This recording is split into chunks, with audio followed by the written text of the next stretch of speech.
A gente vai falar sobre o livro Brasil sob escombros, desafios do governo Lula para reconstruir o país. Livro que está sendo lançado pela Boitempo na coleção Tinta Vermelha. Essa coleção é dedicada à produção de livros de intervenção sobre acontecimentos atuais e esses livros são vendidos a preço de custo. Para conversar sobre essa obra, eu vou chamar os dois organizadores, a Juliana Paula Magalhães, que é doutora em Filosofia e Teoria Geral do Direito pela Faculdade de Direito da USP. Ela atua como professora e já publicou diversos livros. E junto com ela está o Luiz Felipe Osório, que é doutor em Economia Política Internacional pela UFRJ. Ele é professor de Relações Internacionais do Programa de Pós-Graduação de Ciências Sociais em Desenvolvimento, Agricultura e Sociedade e autor de livros também. Luiz Felipe e Juliana, um prazer receber vocês dois por aqui, sejam muito bem-vindos. Quero começar com a Juliana. Juliana, dá uma geral sobre o livro para a gente. Eu sei que tem muitos autores de artigos, assim, pensadores contemporâneos de muito valor. Conta mais. Boa tarde a todos, é uma alegria estar aqui no Bom para Todos, programa tão especial que eu sempre acompanho aqui na TVT. Quero cumprimentar todo o público que nos acompanha e toda a equipe da TVT também.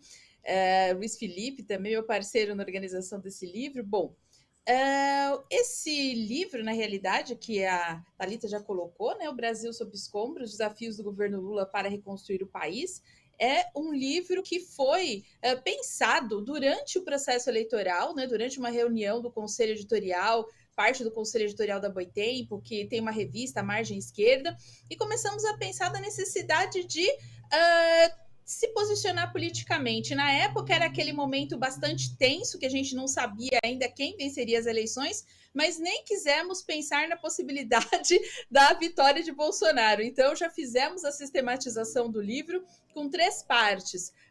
Balanços do governo do Bolsonaro, balanços do processo eleitoral e perspectivas para o governo Lula. E as perspectivas né, foram artigos construídos aí ao longo do tempo, né? A finalização da entrega dos artigos se deu em fevereiro, então foram artigos escritos no calor dos acontecimentos, alguns em dezembro, outros em janeiro, outros em fevereiro, fazendo, né, balanços de diversos temas, de toda a tragédia que a gente vivenciou com o bolsonarismo, desde a questão política, econômica, social, questão ambiental, questão indígena, o ataque, né, à população negra, as mulheres, a população LGBTQIA+, tudo isso passa no livro, há artigos brilhantes que tratam dessas temáticas, há balanços do processo eleitoral, falando de toda a necessidade de uma frente amplíssima para que Lula pudesse se eleger e o preço que, em alguma medida, isso cobra, e agora as perspectivas que estão postas nesse novo governo Lula, né, também em diversos setores, passando por economia, política, sociedade,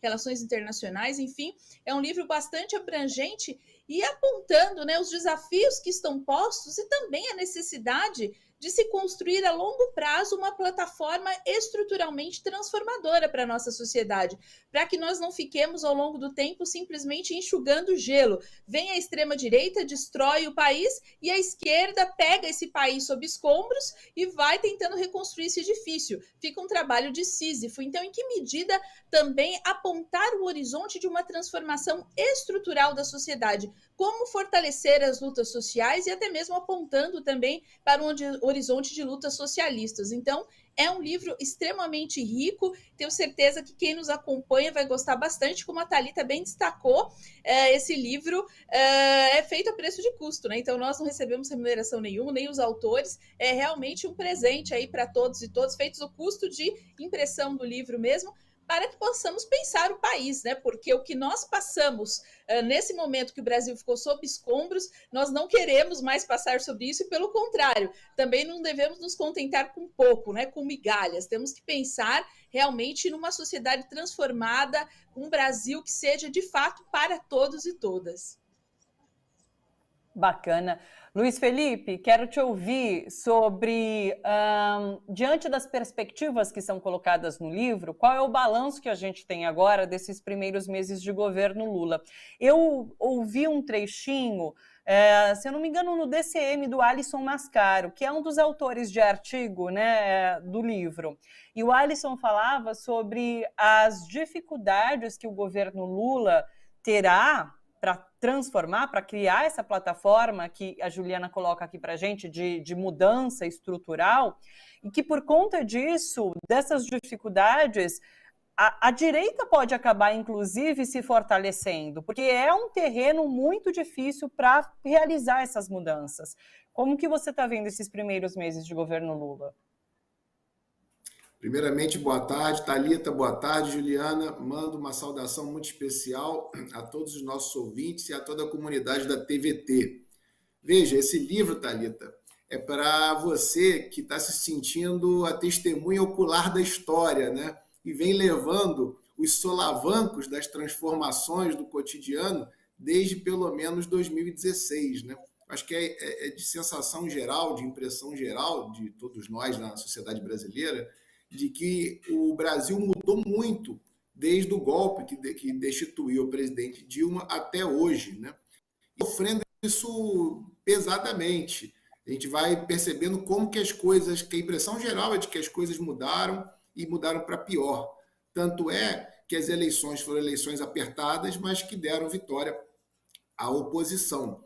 E com esse novo horizonte que veio a partir do processo eleitoral, se descortinou aí horizontes, né, de expectativas, e não só de expectativas, de muita esperança também. Conversando com as pessoas em geral, a gente vai percebendo que elas têm um sentimento de que as coisas podem mudar para melhor, né, daqui em diante.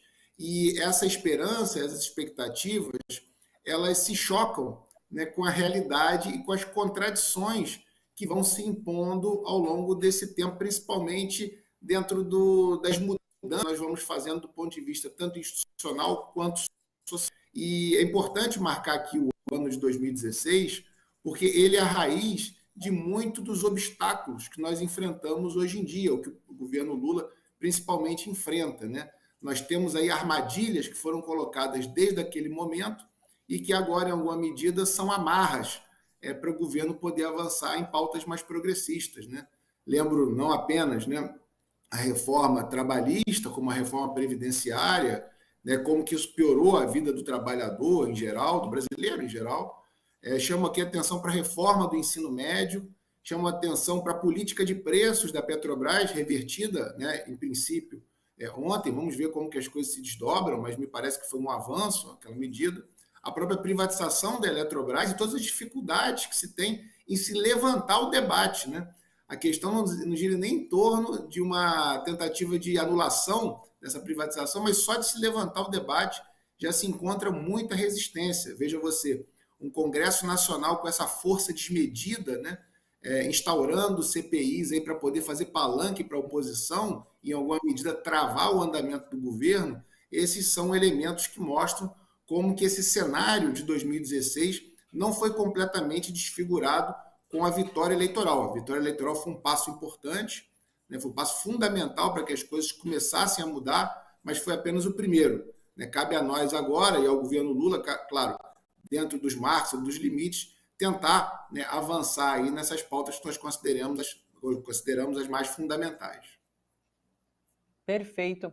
Juliana, qual o balanço que você faz e o livro traz em relação à força do bolsonarismo e da extrema-direita nesse começo de governo Lula? Porque a gente tem comentado muito aqui sobre a atuação da extrema-direita no Congresso, principalmente. O Congresso, a Câmara e o Senado passaram a convidar muitos ministros do governo Lula para fazer parte dessas comissões e, de certa forma, atacar os ministros. Mas isso tem se mostrado um tiro no pé, porque os ministros têm se saído muito bem, né? Flávio Dino, Silvio Almeida, próprio Fernando Haddad, a gente botou aqui ontem um trechinho dele respondendo a um deputado. Então, assim, eles estão ativos, com certeza, mas essa atuação é de se questionar, porque não está dando certo essa estratégia adotada ali no Congresso por enquanto. Como que você tem visto a atuação da extrema-direita?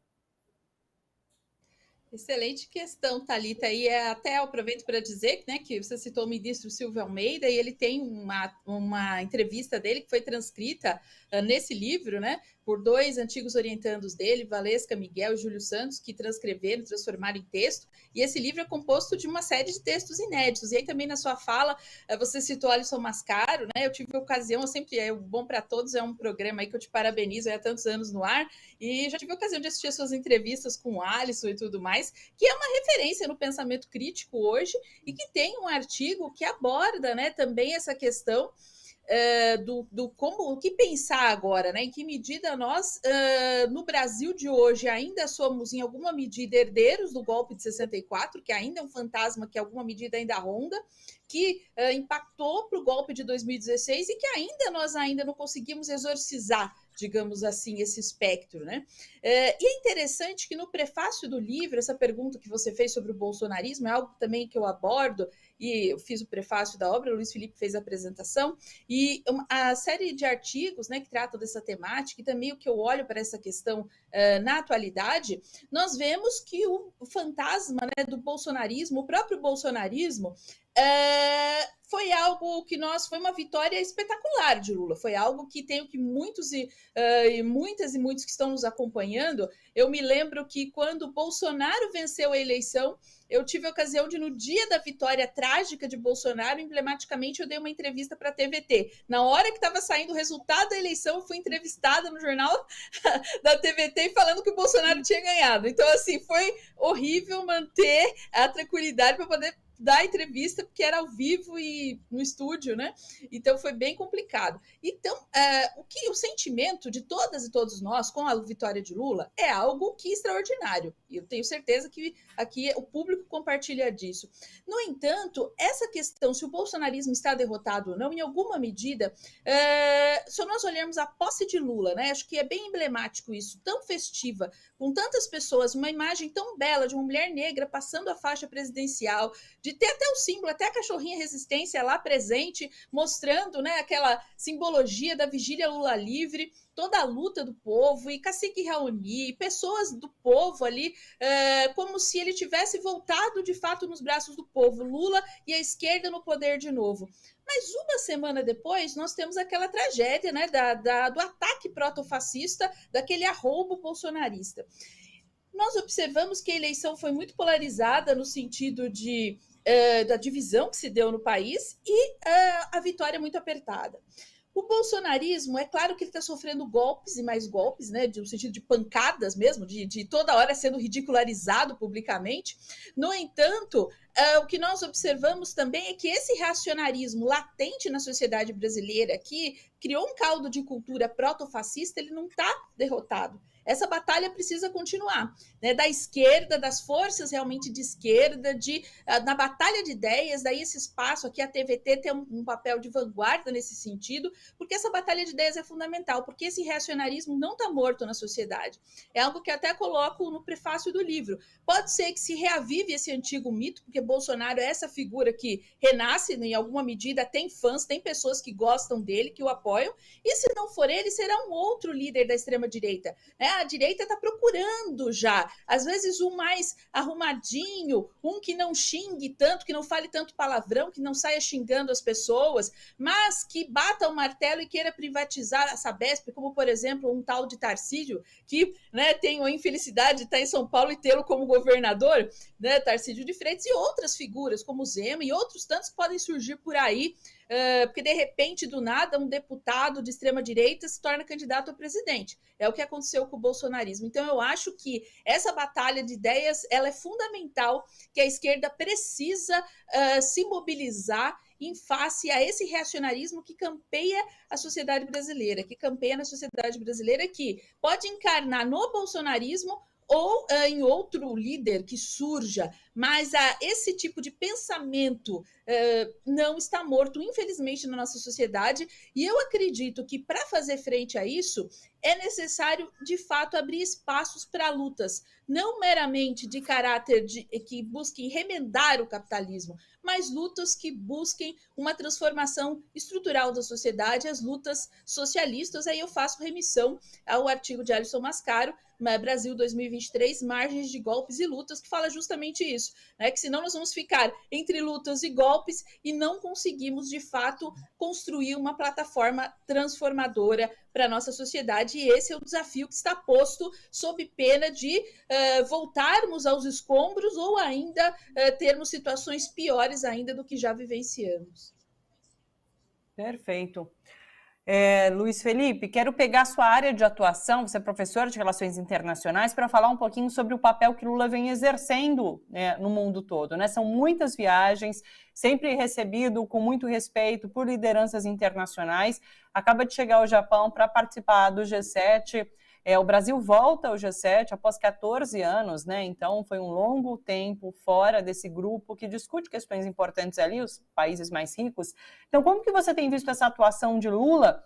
E com isso, eu li não sei quem fazendo essa análise de que Lula foi buscar esse respeito internacional para ter um respaldo aqui no Brasil quando for radicalizar, inclusive, suas intenções para mudar as estruturas do país.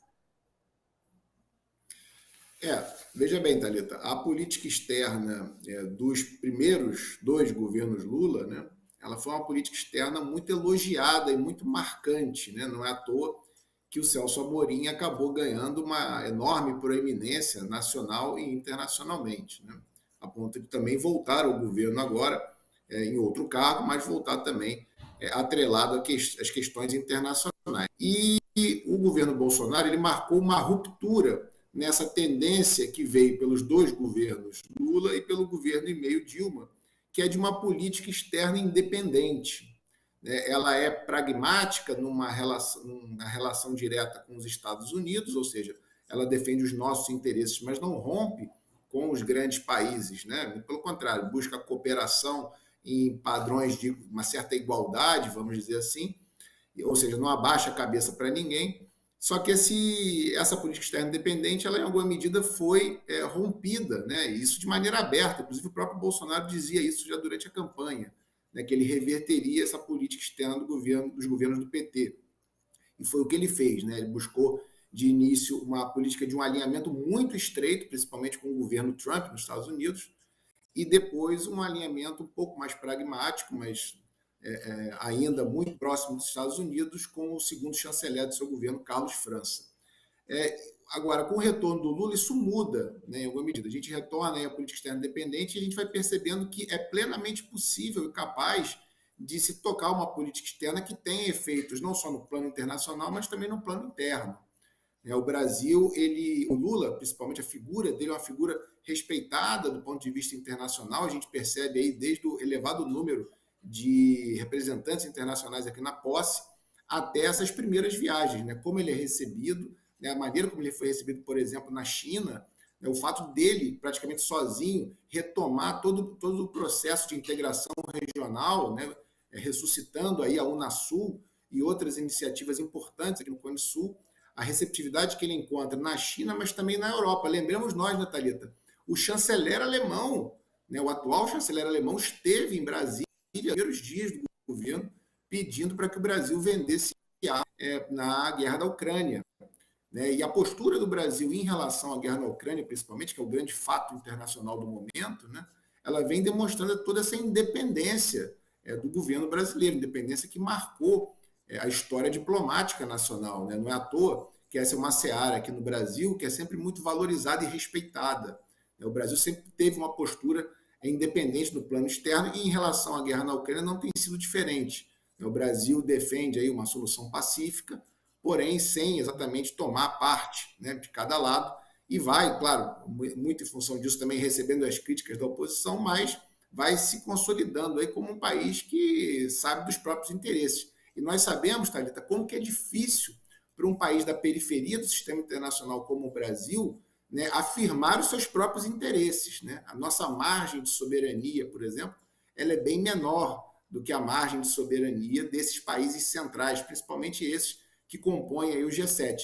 Agora, só o fato de o Brasil sentar à mesma mesa com eles para dialogar já rompe por completo o isolamento diplomático que nos colocou, né, um governo muito alinhado com a extrema-direita internacional e nos abre boas janelas de expectativas. Um exemplo que você citou nessa linha da política externa poder transformar o contexto interno são os variados acordos a nível industrial travados na China, né? Ou seja, em alguma medida, essas novas relações com a China elas podem iniciar aí um processo de reindustrialização ou, em alguma medida, de freio a essa desindustrialização que vem acontecendo no Brasil. Muita gente, Thalita, não se liga, né? não se atenta para esse detalhe, mas o Brasil, se comparado a outros países da periferia do sistema internacional, é um país relativamente industrializado. Nós galgamos aí um desenvolvimento industrial bem considerável comparado com os nossos congêneres.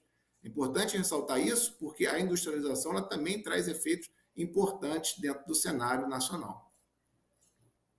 Perfeito. Queria continuar aqui conversando com vocês, mas não tenho tempo, pessoal. Então, Juliana, Luiz Felipe, muito obrigada pela participação. Pessoal, eu vou deixar o site aqui, boitempoeditorial.com.br. Vocês encontram o livro por lá, tá bom? Tá aqui na tela já para vocês, acesse.